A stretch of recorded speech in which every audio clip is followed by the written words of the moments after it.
Joining us now to talk about this situation that all these women found themselves in is psychotherapist Dr. Robi Ludwig. Welcome, Dr. Robi Ludwig, to the Security Group.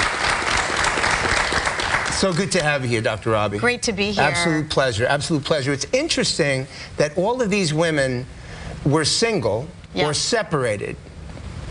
Single moms, is there any coincidence here? Well, I think this man was looking for mothers, interestingly enough. I think he was targeting mothers in part because he was angry probably with his own mother. And I know that sounds very Freudian, but when a little bit that we do know about him, his mother was ill.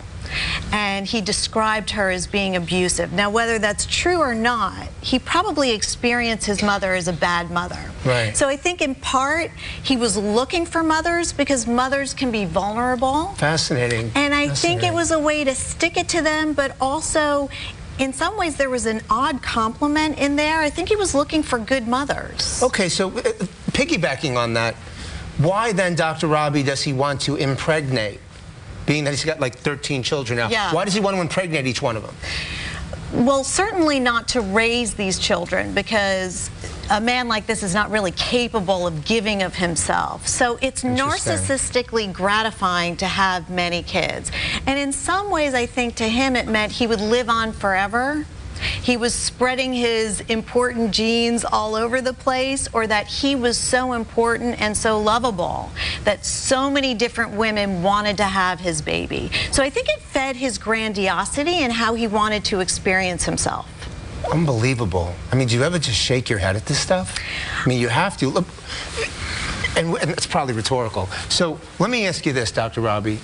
What advice, because you are clearly our subject matter expert here, what advice do you have for every woman listening right now? Well, these men are very charming, and it's not to say that every charming man is a sociopath, but when you think about it, con man can't get very far if they're going to be unlikable or boring. So if somebody is really charming, presents themselves in this very exciting and quasi-unrealistic way. Okay. Sociopaths and con men don't have people in their lives because they usually burn those people out. So if you meet somebody who doesn't have friends, is not connected to family members, you haven't met them, you're not exposed to their world, it's certainly a sign if they're charming and present themselves in this very important way. Okay. And you know what, Dr. Robi, we're going to post that information on our website to make sure that, of course, obviously coming from you, so that people know that there are educational components to this, which to me is critical. Because what you just said, as fluidly as you said it, there are people listening that need to look at those signs so they don't become a victim. And also if they had a history of being a juvenile delinquent. That's a really good question to ask, because it kind of gets them off guard.